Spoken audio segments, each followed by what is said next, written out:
John Falstaff was born in 1352 in Gloucestershire, the younger son of a modest provincial knight. Endowed with a keen intelligence but a pronounced taste for pleasure, young John was sent to Oxford, where he was to receive the education that would make him a man of the church, the only conceivable career for a younger son without fortune. At Oxford, John proved to be a brilliant but undisciplined student. His prodigious memory and sharp mind allowed him to impress his professors without ever opening a book.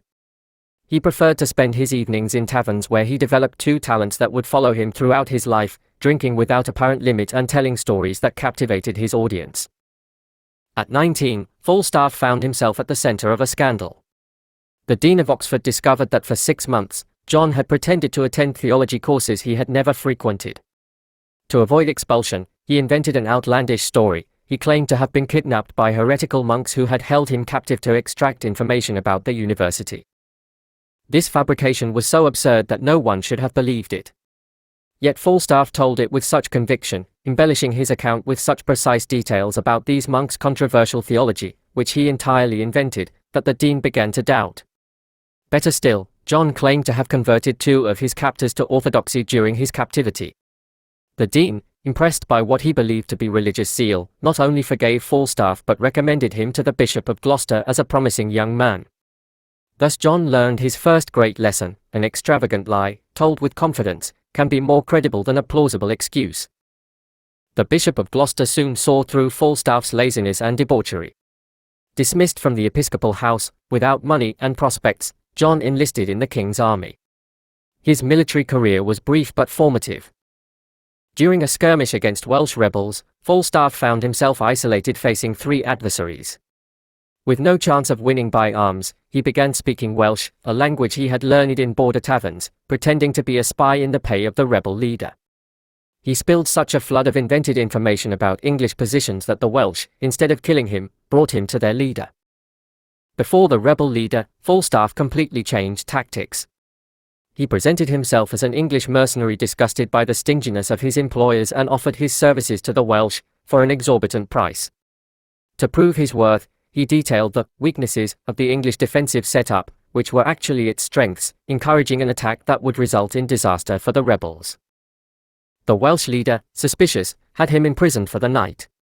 Falstaff then seduced the jailer's daughter with poems he claimed to have composed for her, but which he had actually memorized at Oxford. She provided him with a wineskin and the keys to his cell. Instead of fleeing immediately, the audacious John entered the chief's tent during his sleep and stole strategic documents. He reached the English lines at dawn, presenting himself as a hero who had risked his life on an espionage mission. The documents he brought back indeed earned him honors, a generous purse, and the beginning of a reputation. A few years later, having squandered his reward and contracted considerable debts, Falstaff was summoned by a royal tax collector for unpaid taxes. Instead of pleading poverty, he adopted an indignant attitude, claiming to be a creditor of the crown himself. He exhibited a document he claimed to be an acknowledgement of debt signed by a royal officer, in reality, a crude forgery he had fabricated. The amount was so precise, £37, 8 shillings, and 4 pence, and the accompanying story so detailed, supplies for the army during a campaign in Scotland, that the collector, disconcerted, promised to verify in the royal registers. Knowing the deception would be discovered, Falstaff wasted no time.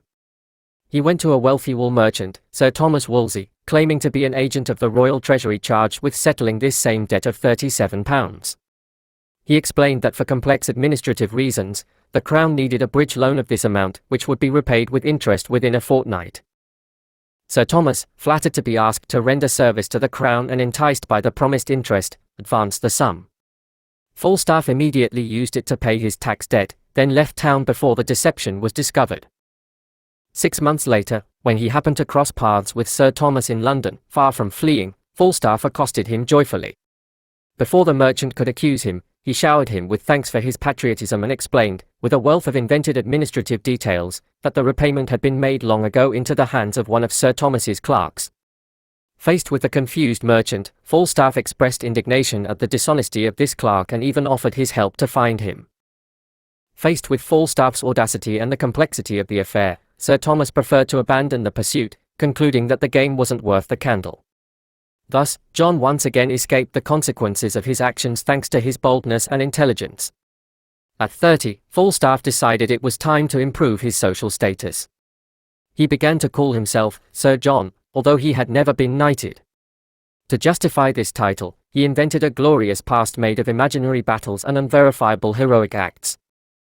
His greatest imposture of this period was to present himself as a distant relative of the Earl of Westmoreland. Chance would have it that at a banquet, he found himself face to face with the Earl himself. Instead of retreating, Falstaff approached the nobleman with a disconcerting familiarity, recalling entirely fictional childhood memories.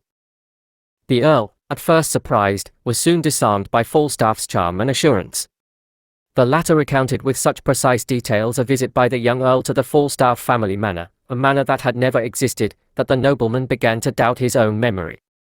John even mentioned an old servant, a certain Martha, who according to him had worked in both houses and always wore a crescent moon medallion.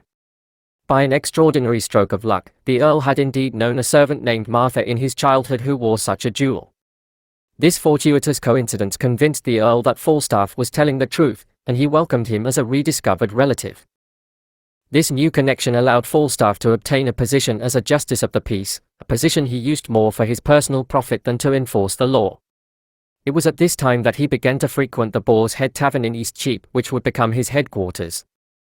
Thus, through these situations where his intelligence, audacity, and talent for fabrication allowed him to escape the consequences of his own excesses, John Falstaff developed the character that Shakespeare would later immortalize. Each successful lie, each debt avoided, each bottle emptied without immediate consequence reinforced his conviction that life was a farce of which he was the director. His corpulence, the result of his immoderate love for good food and wine, became for him not a source of shame but an element of his character, a visible proof of his joy of living and his disdain for conventions. As the years passed, the boundary between the real man and the character he had created for himself faded. Falstaff truly became the excessive, lying, drinking but strangely endearing being that Prince Hal would one day meet and whose adventures would enter into legend thanks to Shakespeare's pen.